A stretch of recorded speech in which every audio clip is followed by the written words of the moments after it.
Well,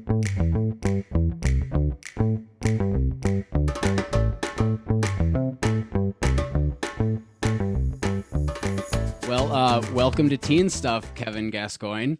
Thank you. Nice to be here. It's an absolute pleasure to have you. It's been, I think, 2 years since I've seen you. It's been 2 years, I think, since I the last know. Toronto Tea Festival. Um, Yes, we've all been hiding in caves. but well, we've made brief appearances online here and there, but yeah, for the most part, hiding indoors quite a bit. I hear your That's true. That's true. tea Yes. house. Yeah. Yeah. I hear your tea house is going through a bit of a metamorphosis right now, in a good way. Yeah. Yeah. In quite an exciting way. Uh, Everybody had to shuffle around during the pandemic, obviously. And one thing that happened to us was we had to close the tea room, which has been open since '98. Started as a kooky little bohemian spot, and back then, and then quickly became a tea company. It was always based around tea, but then we opened the stores and so on and so on. But it was sort of a mixed emotions to close it. But at the same time, we're very excited about using the space as we're going to open a larger boutique with more tasting concept and so on. The tea house was really about exciting people about tea culture and turning them onto the product and getting them really tea crazy. And even though we had this beautiful atmosphere and so on, we kind of felt that the mandate was slipping a little bit. We had a few too many people ordering the tea of the day and things like that. So we really wanted to get back to our actual manifesto of turning people on with tea. Phenomenal. Like I said, it was at first when the news came out and you didn't have anything that followed it. You were just like, "Oh my gosh, did you hear about what happened in Yeah, Montreal?" I know, And it and it's so was popular. Really was popular, and we're dealing with people coming every day. Like all the people that would have come to the tea house now come in the shop and ask why it's closed. So we're actually we're getting beaten up with questions all the time about it. But I think we're doing a really cool thing, and sometimes you just got to, you know, bite it a bit yeah, and and move ahead. And if you at your core, if that's where at least in this current atmosphere, if that's where your interests are taking you, then it's sort yeah, of like yeah, artists, sort of like music artists, you know, exactly, different exactly. influences. Yeah, So you have sent yeah. me a couple teas. Yes, I yes, have a picked few. out. I've picked out four. I know that we'll Okay, get to at least two. So, and I also have. I've been instructed by you to have two of the teas ready with two brewing okay. vessels. So I got that. Okay. All And right. then Which teas did you get ready? Because they go so in pairs. the first two I did the Qi Lan Xiang and Yeah. the Darjeeling Second Flush Castleton. Okay. Okay. So those two don't go together in this tasting. Okay. Which ones What I else have you missed that got then. nearby? So That's fine. That's fine. I've also got the Darjeeling First Flush Yeah. Tarzum. With that one, no, you want the single with that one, with this one. Let's see. Then Yeah. let's do I also have the I Shui would Shen. start. Can I make a Yeah. suggestion? Oh, please do. Let's start with the Turzum, the Darjeeling Turzum, and the Baiwishan from Wui. One sec. It's right here. Is that complicated for you? Oh no, it's right here.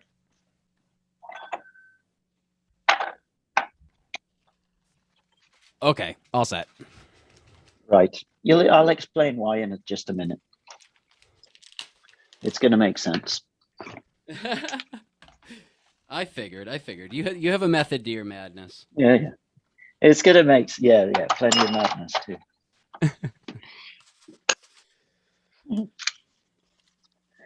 It's a good madness. Oh yeah, Okay, I'm setting up at the same time. So the reason we're doing this tasting is that when you called me and asked what should we do, I just given this tasting the night before. I did a staff training, and I thought, okay, I just did this the other day. So it was me being lazy and easy, taking the Hey. path of least resistance. But I think you'll find it interesting. Oh yeah, like I said, I'm completely content with just talking about whatever pops up. Excellent. But Nice. you were like, "Hey, I have have had this kind of local this interesting tea tasting, and I'm always obviously down for that." Great. So I would put 5 grams in the guy one. Perfect. I was off by 1 gram. I was close. Yeah. Beautiful. Great. And Excellent. I have I like my. your setup, by the way. Thank you very much. Yeah, his fancy black background and everything. Touching it up little bit by little bit, making adjustments as I Yeah. go. And you've got the serious DJ microphone. That's pretty cool. Working on. I'm gonna have some in-person podcasts soon, so I've got a set of Okay. these microphones. So, Oh, sweet. Nice. all right, I have my kettle set to 94. Is that That's fine. sufficient? Yeah, I've got mine at 100 because I'm old school. I'm just going to rinse the oolong just quickly before we start. I already warmed everything. Always good to get a sniff of those leaves. Mm-hmm. Give that a rinse. Oh gosh, I can smell it already. Yeah. So I did a tasting the other day with the staff. We were about, I don't know, 12 of us. And it was about the link between Wu oolongs and the Darjeelings. Original Darjeeling plants came mostly from what they then called Bahia, Mm-hmm. which is the Wuyi Mountains, who at the time made really crummy, dark, low-grade dark teas before oolong and black tea had been separated as two different styles. They're about the same altitude. They're almost exactly the same latitude. And the original plant material genetically is connected. Wow. So both of these tea styles or tea regions have gone off in their own direction. Obviously, they've got very different climate. Well, not very different, but quite different climate patterns. Darjeeling has the Tibetan Plateau above, whereas you've got the Manchurian Plains and Hui and so on.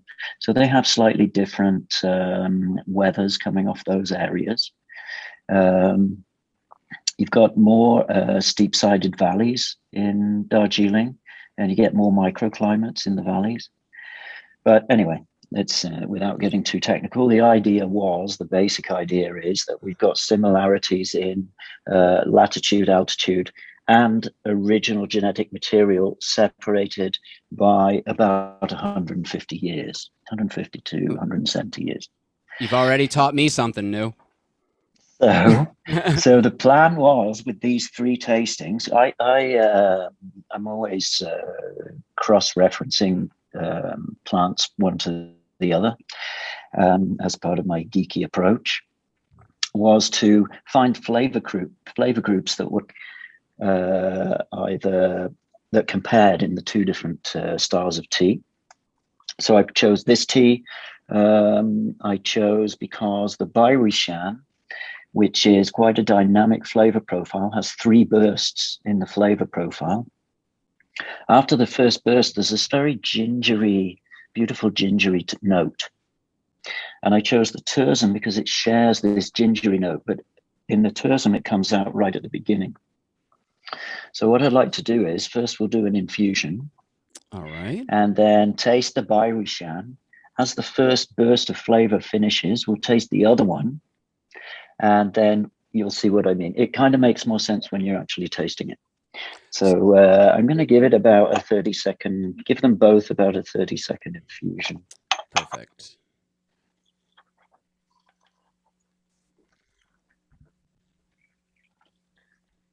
We'll do a little tasting, then we can talk about some other stuff. Sounds good. I'm excited. And the Darjeeling is something I definitely don't have every day. It's something I only usually drink when it's served to me. Oh, really?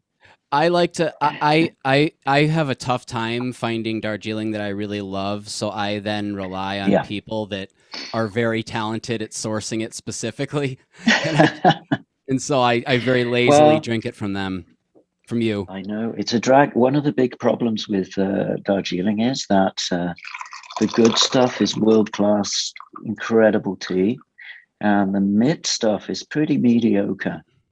Unless it's Yeah. good Darjeeling, it's okay. I mean, it's got nice body feel and mouth feel and so on, but you're not necessarily getting a world class drink. So I understand. I understand. Yeah, I have nothing against it. It's just I've had so much just mediocre experience with it that that's why I've sort of left it to the pros of Darjeeling. Yeah, yeah, yeah. I'm just going to put that to cool Wow. down a little. Just These let it cool smell down a little. amazing. Yeah. So Terzum was one of my best clonals this year. They're having a good time. It's the sister garden of Summa. You may have heard of Summa. This is unbelievably fresh smelling. Yeah. Well, it's from the spring. It's still within seven It's or just 8 months. mm, But yeah, it's explosive, young plant. And one thing I like about this tea, there's a lot of T78 clone in it. T78 was really big in the 90s. And specifically in when Darjeeling or just yeah, overall in it was just Darjeeling, as it's a gotcha. Darjeeling specific clone. And during the 90s, it became the big thing. Everybody was planting it. And then about 15, 20 years later, they noticed that in some of the areas, the plant was losing its flavor quite quickly. Plants, they weren't giving great aromatics when they made the tea with it. So one of the things when you develop young plants like this is until you've tested them in the field, you don't know what's going to happen in 15 years or 20 years. So the whole area freaked out, and most of them pulled out their T78 plants, which was so sad because it's such a gorgeous cultivar. It's got a beautiful gingery, peachy kind of a flavor. One place you get a lot of T78 is Temi in Sikkim. You probably heard of Okay. Temi. It's a Sikkimese garden. And it was at this moment that I realized I knew very little about Darjeeling cultivars and gardens. Let's get back. They have a lot of T78. Anyway, just to say, let's try this tasting. Oh gosh, So if yes. you start with the Wuyi,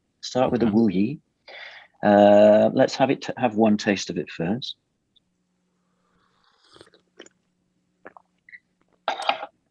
Oh wow. Very So this is the smooth. bite. Yeah, isn't that gorgeous? So it's a very, very long flavor delivery. You've got three very clear moments within the tasting, and then a beautiful long persistence at the end. And it's a combination of flavor and then mouth sensation, like Yes, and mouth excitedness. sensation. Exactly. Yeah.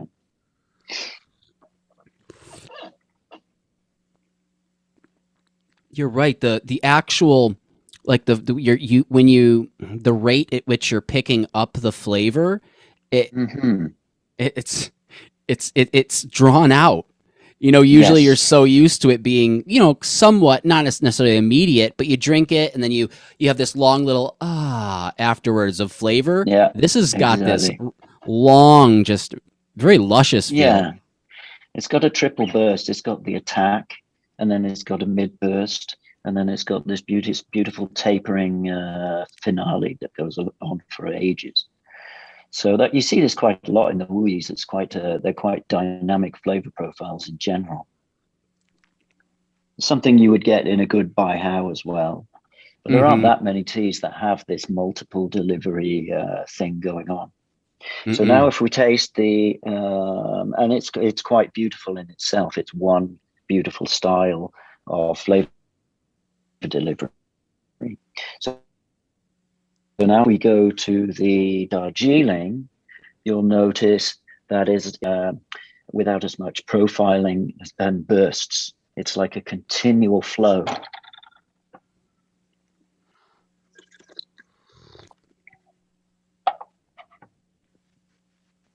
It still has moments, but it doesn't go quiet in between. Very airy. In a like it carries like a. I don't mean to be so poetic, but it reminds me of like a really soft sheet in the wind. It's just this Yeah. really flowing is a good way to put it.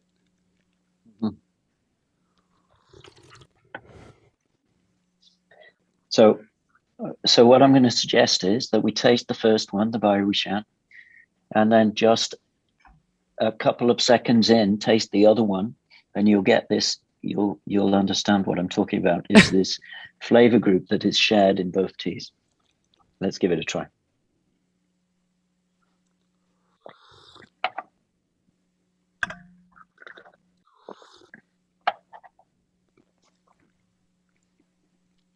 Wow.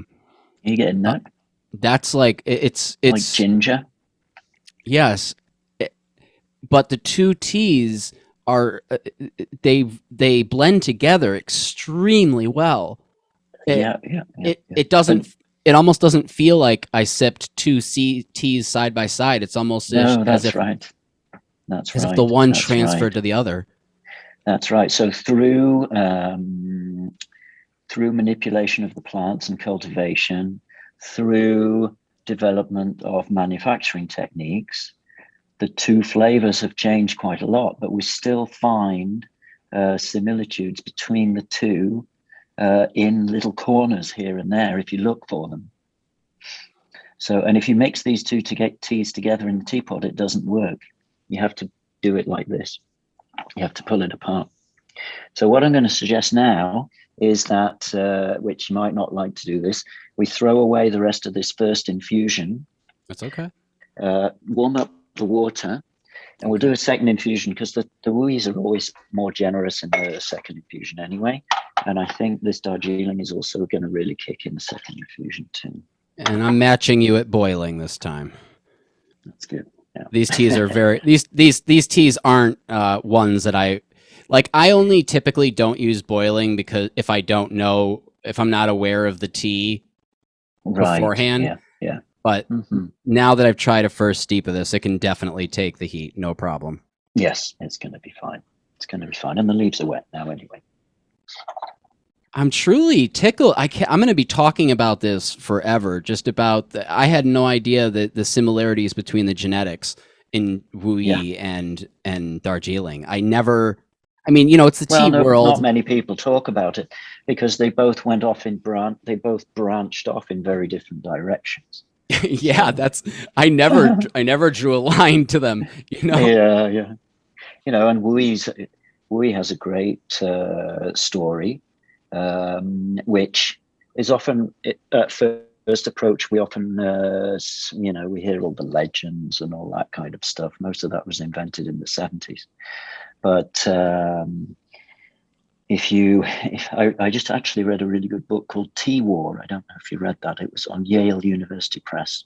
Not yet. And a guy called Andrew Liu, he is a scholar in international economics. And he went into great depth in the development of Wuyi's tea industry, and showed how strongly influenced it was by the importers coming to buy the tea, and they making the tea to how the clients wanted it. Whereas now they're like the masters on the hilltop that tell everybody else how it should be done. And quite rightly so, because they do it so well. I'm definitely going to get a link from you later for that because I want to read that. I'm sure other people will too. It's a great book. It's a great book. It's a bit chewy. It's a bit of a tough read. It's a bit dry, but there's some great stuff about early Wuyi and how that region was started to put together and how they would structure the work for the very first time in tea manufacture. They were actually structuring it and timing it and finding ways to improve the quality in quite different ways to the way the Europeans did it, but still very fascinating, worth reading. All right, I'm going to go for this now. using that weird little inner clock. I keep a 30-second sand timer by my table. Oh yeah. And then That's a good idea. if it's 45, then I just wait 15 seconds before I flip it. Oh, that's a good one. That's a for good reference. One. I leave my hand on top of the gaiwan so that I don't start talking and forget I've got an infusion going. And then I think I do it by breath. I'm not sure. It's a good way to do it, actually. These leaves are plumping up really beautifully. Yeah. So, the aroma's changed well. Yeah. See, I'm getting much more of the ginger now. Yes. I was just there are other similar notes. I just wanted to tune in on one that was very obvious.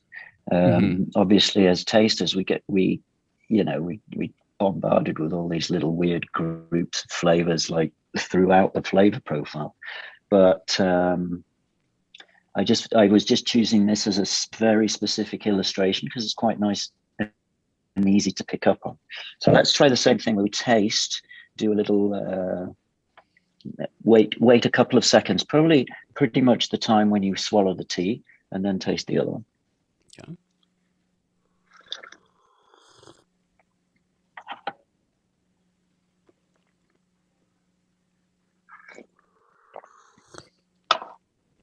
Yeah, that works really well in the second infusion.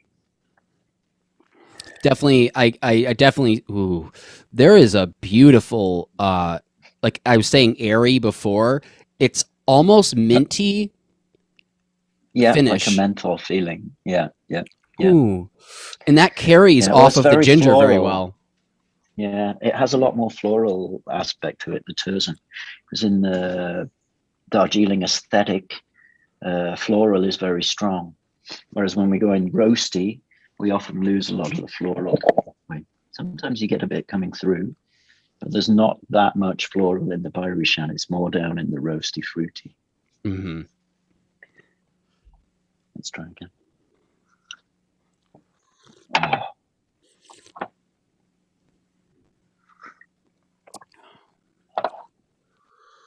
That's good, eh? Mm-hmm. Yeah. Beyond having similarities, they just or having the beyond having the similarities, I can't believe how it's not even complementary. It's symbiotic almost how these two work together. It really that was the reason I was trying to get the timing, because there's a little harmonic bridge going on. I'm a big fan of this Darjeeling. Mm-hmm. This is my kind of tea for sure. Yeah, that's good stuff.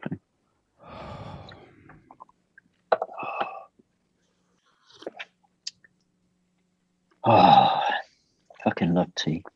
I know. It not only is like a cool. There's just so many.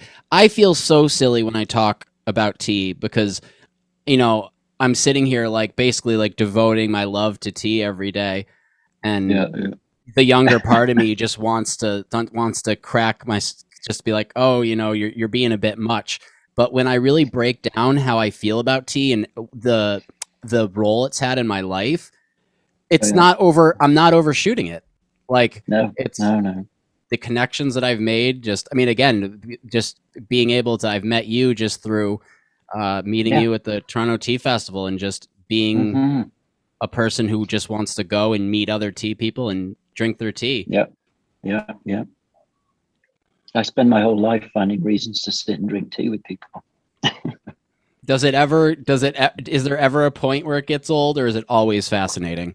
I'm getting deeper and deeper into it all the time. Yeah. I'm just, it changes all the time anyway. That's why I always say people come in the shop and they say, oh, I don't know anything about it. And I say, who cares? It doesn't matter. It tastes the same. Just get on the bus. We're all just sitting on the bus having fun with it. And it doesn't matter if you know it or you don't. It's not the point. It's not an intellectual endeavor necessarily. I mean, there's intellectual stuff that's fun, but Well, some people get There's really way hung more up on going on. that. Like a lot of I people find that, on yes. tastings, they'll try to, they're looking for a word like strawberry or fresh cut Yeah, grass, and they're getting I so know. hung up on that. And it's like, well, just what does this tea remind you of? Like, just take the sip, close your eyes, and what is the first thing that comes to your head? Whether it's a Hmm. person or a smell or Yeah, a yeah, yeah, memory, yeah, I go, just use that and go off that. Like, don't get so hung up on flavor. I for mean, sure. if you taste something and the flavor notes come to you, then you'll speak it, you know? Yeah. Well, that was Everyone's the idea. experience. That was the idea of the rare teas thing. Did you come to you came to the rare teas thing in Toronto, I think? No? Uh, no, I The wasn't rare able teas to. evening? Okay. It was the event prior to the festival, right? Yeah, yeah, yeah, yeah. It was a lights off ex well, the idea was to sit 40 people down, have two people brewing, do six teas, two infusions of each, so that you get the great second infusions. Um, there was no information until right at the end, where we sent everybody an email with all the information about the tea, everything. But until then, they had no idea what it was. The room was pretty dark, so you couldn't really do by color.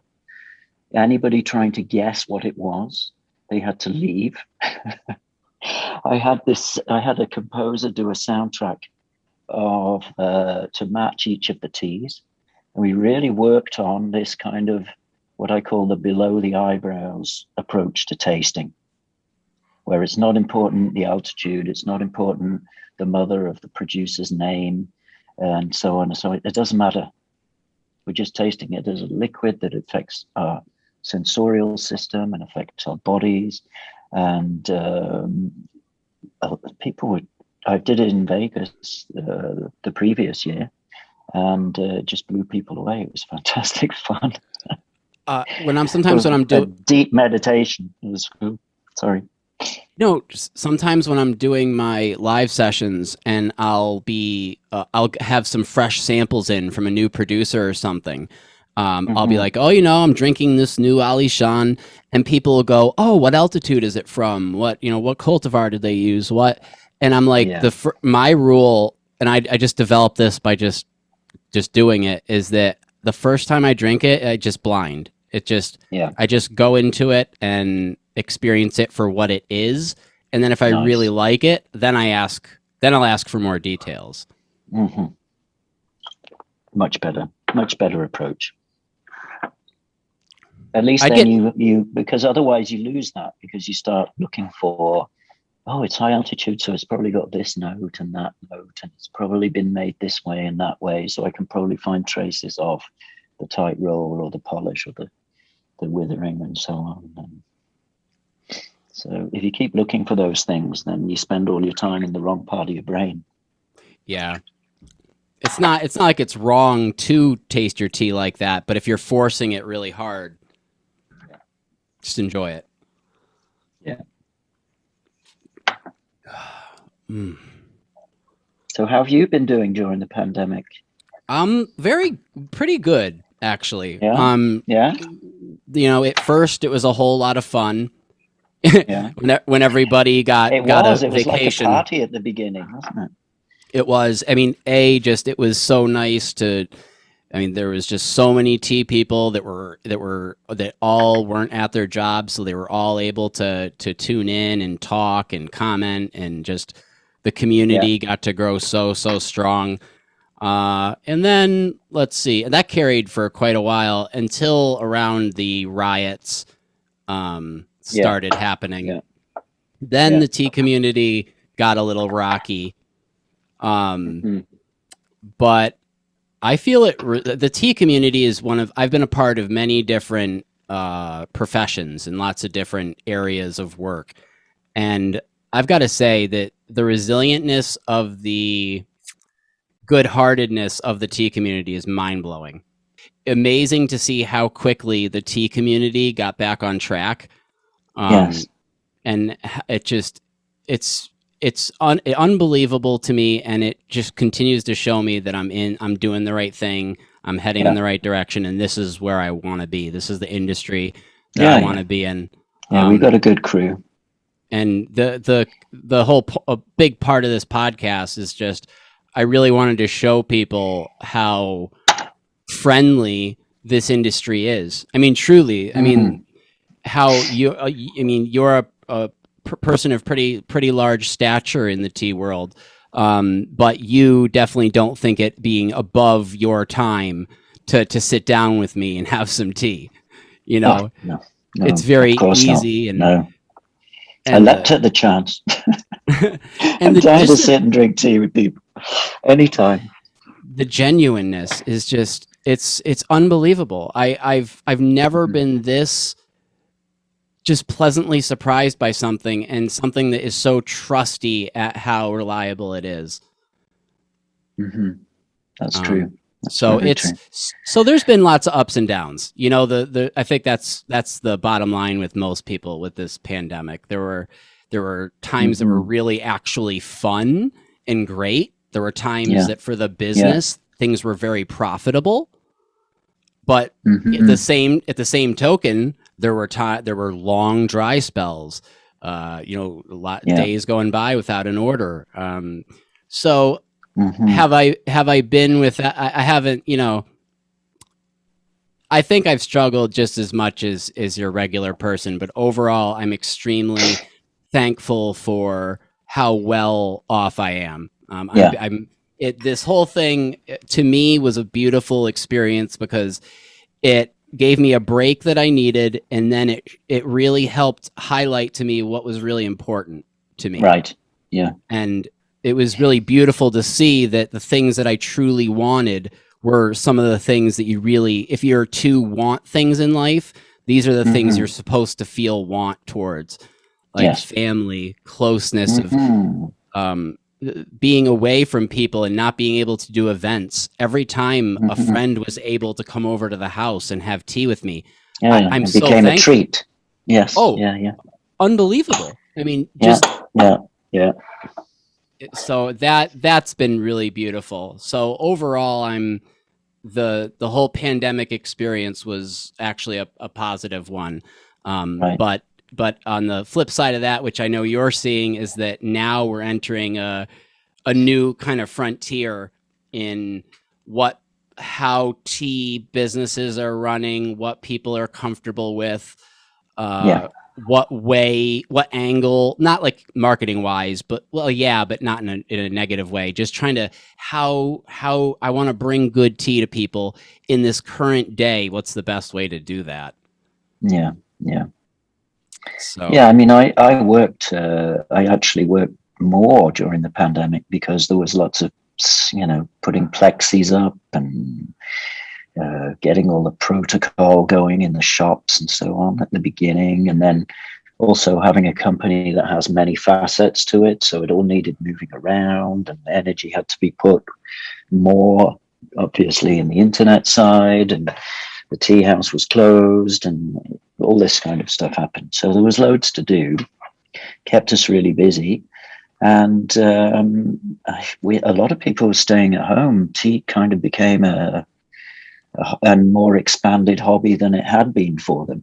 Something they were drinking. They thought, well, I'm at home, I got time to make some nice tea. So they were buying, and they weren't going to restaurants, so they had a little extra budget to buy stuff, luxuries for home. Yep. So we've been selling like lots of really high-end tea, and people are picking up Gaiwans that have always used a teapot, and we've seen quite a nice development in the quality of tea people are buying.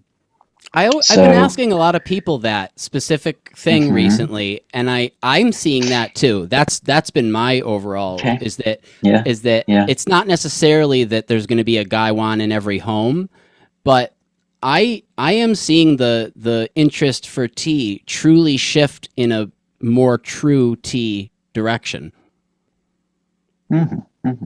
Like, I think they may like the flavored super sugary tea drinks, but that's not necessarily what they're looking for in a drink that they would label as tea. No, not necessarily. But yeah, but I think the other thing was we became kind of especially at the beginning, when people would go out for a walk during the day, we became a destination to go because we were one of the only shops that were open because we have a grocery store license. So our shops were open. So people were really happy to have somewhere to go and somebody to talk to, you know, in those lonely lockdown days. So yeah, I think all in all, it's been hard work, but you know, and obviously sales go down a bit, but overall, it's been a pretty positive experience for us too. I didn't know that you had that stipulation as the being, you know, having the label as a grocery store. That's for this unfortunate situation. That was quite lucky. Yeah. We have the same license as a general store. A lot of the Canadian businesses. I mean, you guys had really long lockdowns. I mean, that's another thing I'm very thankful for is talking to people all over the world that had all sorts of different lockdowns and quarantines and whatnot. Here in upstate New York, we opened up pretty quick. Like we're very spaced apart from each other. It was relatively normal here, kind of quick. But you know, I'd talk to any of you guys right across the water, and it was a completely different situation. Yeah. But New York got hit pretty hard at the beginning. Well, we got because I mean, well, New York City is just for that type of for a pandemic, for a contagion. It is just woof. All cities are, but New York especially. I had friends that you know, they live in these giant apartment buildings where, you know, they live up on the 12th, 14th floor. So the amount of shared airspace you have with other people in your building is very significant. Yeah, for sure. Even less access to windows and stuff like that, but. Sure. How have your events started back up? Besides just in your shop, have you done any of your kind of special Camellia Sinensis? No, we've just been doing virtual, and we do events. We do some events with the staff. We did the other night. We had a few of us sat down to taste some really fancy stuff. We had a Menghai 98 that's actually been on the website, which was $10, 10 grams for $200. So we tasted that. We did a 10-gram infusion. Well, we did about 15 10-gram infusions. So it's kind of brought the economy back. And then we've got a new Rugui that just came in, gorgeous tea. Again, that's like $50 to fill the Gaiwan, but just world-class experience. That's so much, 5 people having a intergalactic experience. It was just fantastic. So I've yet to have a Rogui that really blew my mind. All right, well, I want to get on the website quickly. I'm telling you, I want to get on the website quickly because there's still a bit left. Yeah, it's a tea that I can't recommend it more. Yeah. I hear so many good things. I hear so many, and I really do draw it to. If that happens with me, I never draw the line of, oh, then it's a tea I don't like. Like I'm very much of the attitude. Just haven't had a good one yet. Yeah. Right. Because and that's sort of my idea with Darjeeling is it's sort of like people have asked, hey, would you ever consider carrying Darjeeling teas or sourcing them? Absolutely. If I started meeting with a producer and stuff like that, and I tasted their tea and I really thought it was something special, you know, up with the caliber of the other teas, then I'd love to carry it. I was like, the reason I don't is because I don't have the connection. It's not because I have anything against it. No, but you can see in a tasting like this, shoulder to shoulder. The Rugui is really popular at the moment. It's sort of that you can see how I don't know how long you've been watching teas, but we've seen over the last few decades different Wuis have sort of been the most popular flavor of the month. You know, Dong Pao's just kind of come through a period when it was the one everybody wanted, but at the moment in China, it's the Rugui. It's the big one everybody's trying to find. But yeah, if you've got a couple of friends to chip in and buy the special Rugui we have at the moment, I assure you, you will have an evening to remember. I very well may, because that's like, yes. I take upon the recommendation of others, especially like I love being not challenged, because I don't really like put up a fight, but I used to have a not distaste, but I had a very harsh idea of roasted oolongs, specifically roasted Taiwanese oolongs. I felt they were too heavily handed roasted. I thought that too much of the original flavor was being destroyed, and really all that was left was a charcoal note. And I had a producer contact me and said, "Hey, we've heard your thoughts on this, and we don't necessarily think you're wrong, but we think we do things a little differently. Would you would you be interested in trying?" And I was so excited. I said, "Send them on over to me." And that producer completely changed my mind about roasted teas. Completely. Yeah. And now I have funny because, because people my age, that's how Taiwanese oolong should taste.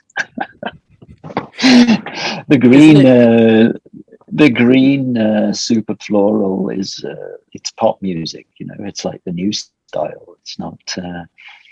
I mean, I'm a big fan of especially Shanlinqi, because I like the flavor profile, I like the definition. But all that I like fruity, is right. Like if it's you know. When it's roasted, though, all I ask is that I don't know. I feel like there is, and this is what I feel like this producer showed me, is that there is a sweet spot. You can get a tea to be heavily roasted and still have it have a lot of flavor in it. Yeah, it has to be done right.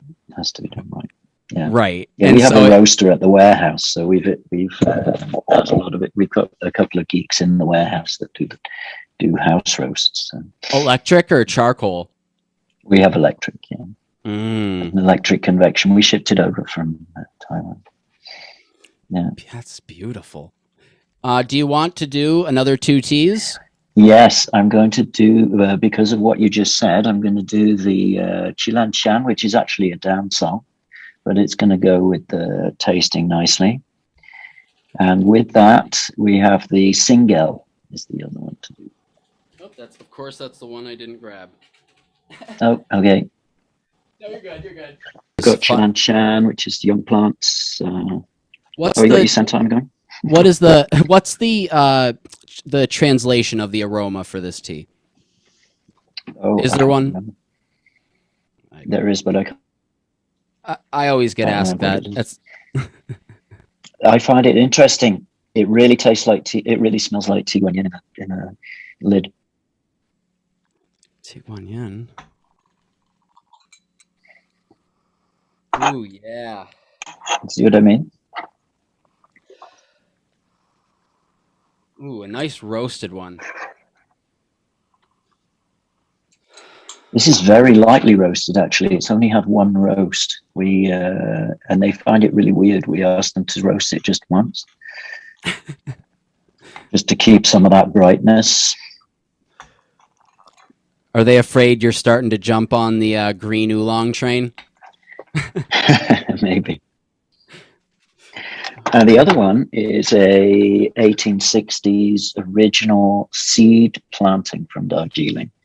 So very, very compressed flavor, lots of complexity. When you go in a seed planted section, every single plant is different. So they all have different flavor profiles.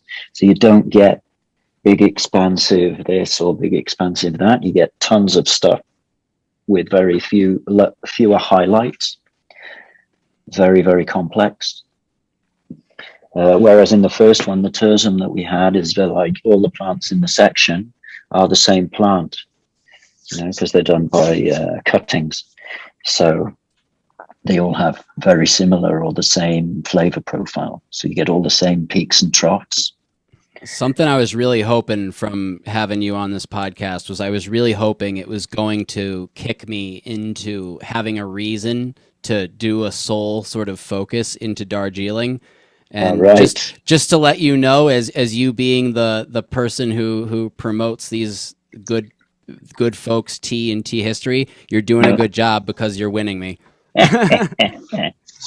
Another one bites the dust. Well, it's something I needed to learn more about. I've just I haven't had the reason to do a real focused study in it. So you know, beyond everything, I'm already just very thankful.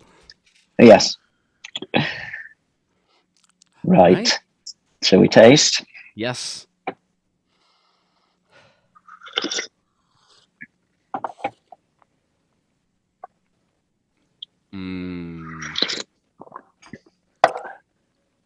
So the interest here was we have quite similar flavor development, one in a very almost greasy texture and one in a very crisp, clear texture. But the structures are quite similar. So I was using this as an illustration how structure and definition can be similar, even if it's bound in different textures.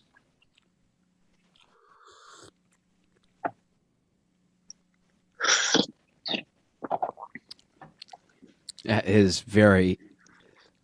Now, what are the are the genetics close on this as well?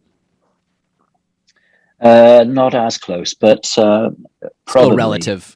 Probably connected. Yes. Yeah. I mean, it's all connected at some level down the tree. I guess you're right. Yeah.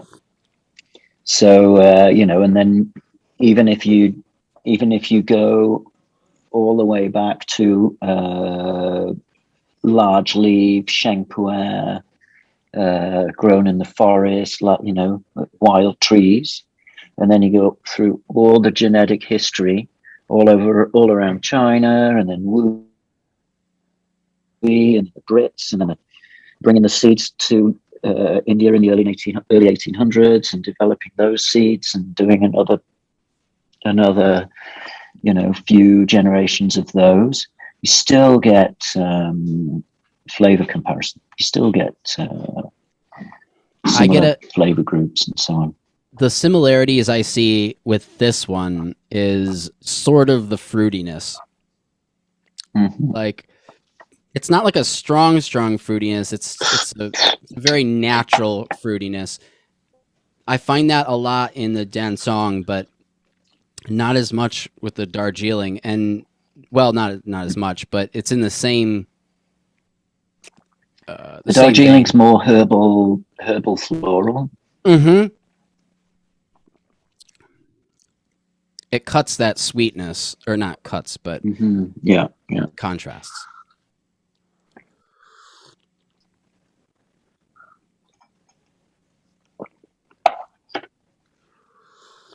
They're both quite energetic teas. They've got a lot of torque.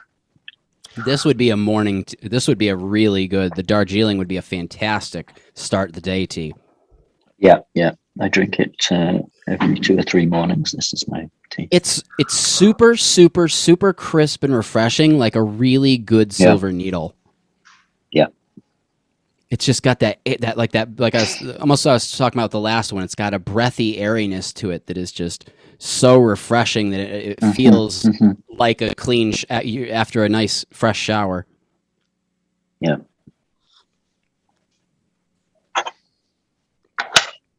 I'm going to go straight for that second infusion. Okay. Sorry, what was the question? You're also going to have me, beyond doing a deeper dive into Darjeeling, now you're going to have me start wondering what teas I can. So like when I do events, I think about, you know, I'll usually do 2 to 3 teas, and I'll think about, you know, how that tea plays off the other. But I've never done this method of tasting where you brew together, take the sip, allow the experience of the sip to stop, and then immediately start the second. This is a new level of tasting for me. I'm excited. Oh, I need a little heat.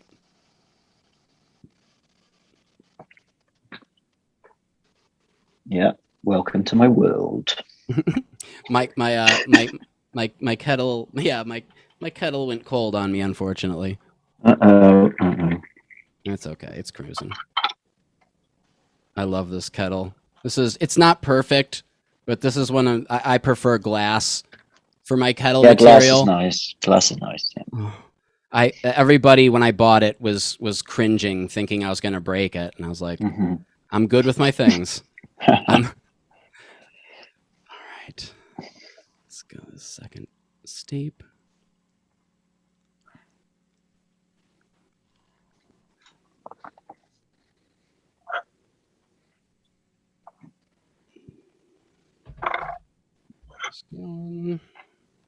So, do you have any big, I mean, you like you said, you have the new stuff that you're going on with the tea house, but any Yeah. other super big projects you have going on, or anything exciting coming up? Well, we're doing some fun stuff at the tea studio. We've got some interesting teas coming out of there. We've actually been exchanging with some favorite producers in the Yunnan, and exchanging samples with the tea studio, with the team at the tea studio, to make some matcha. Where's And we the had some location results. of We're your down in the studio? south of India, in Nilgiri. That's right. Yeah. So that's one thing we've been working with lately. The green teas are coming out beautifully. We had some friends from just outside Longjing and Longjing itself come over to help us calibrate the machines and so on back in 2018. And the team really picked up on everything, and we really introduced it into the manufacturing technique. We've been making some great green teas. How With exciting! the Samoka as well. Obviously, Really? you can make rocking black teas with the Samoka, but making good green teas with the Samoka, that's good. Gosh. So we've been doing some fun stuff down there. You're one of those people that you have lots of projects that you're always working on, and they are always the most interesting projects. I mean, because it's not just like, oh, we're building a studio. We're building a studio, and then we're going to learn techniques from all over the world, and then apply those techniques to the local production. And it's just like it's being a trailblazer without having that I want to be a trailblazer. It's just you can tell that very seamlessly. It's just You're too busy thinking about the stuff. Yep. That's what I'm saying. Too busy thinking about the projects. Yeah. Yep. Everybody's just sitting there going, what can I do next? Like, what are the possibilities? What are the possibilities? Exactly. But we're lucky. I mean, we're a team of 4. So the 4 of us really, we get on like a house on fire, and one will start talking a project, and then everyone will add their skill set to that project. And we have a lot of fun. Did the Mao Chai you mentioned, is that pu'er? Is that going to be a fermented tea? No, it's going to be just the rough green leaf rough. Okay. Yeah, it's pretty good. Just wanted to clarify. I was quite surprised, actually. We talked about trying some shu, but we're not ready for that yet. But for now, we just wanted to do some really like bright, lively, kick-ass kind of shang, just to start with. Just keep it shang at the beginning, and then maybe we'll try some shu later. It's more complicated. Yeah. Let's try this.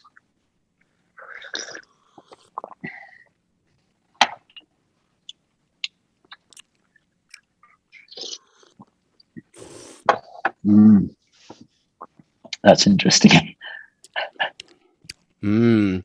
I really like the herbaceousness.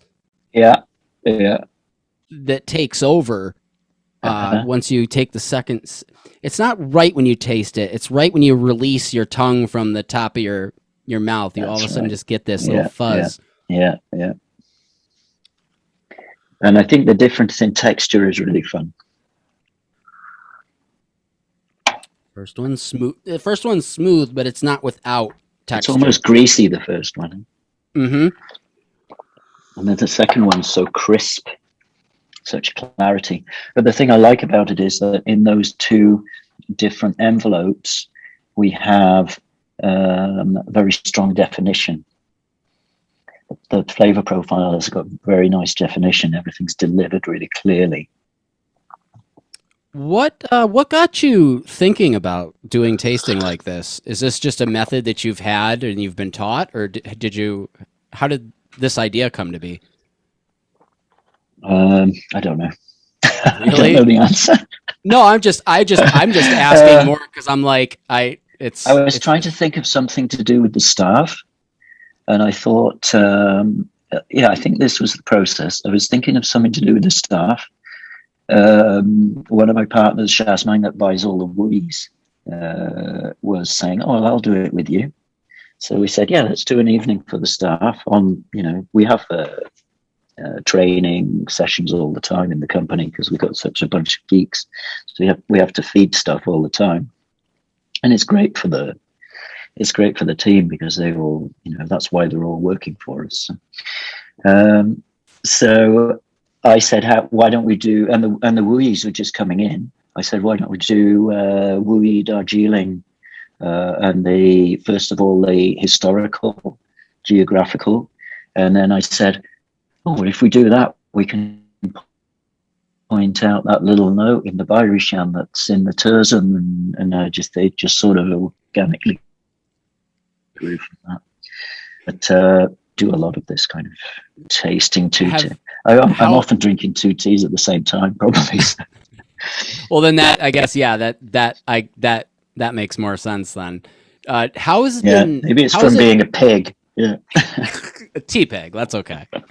But what's it been like holding down staff? Have you had any staff issues throughout all this, or are you pretty well employed? We had to let people go when we closed the tea house, because the tea house was a lot of people for, compared to a store. It's more people in a store. It's more people in the warehouse per unit work or whatever.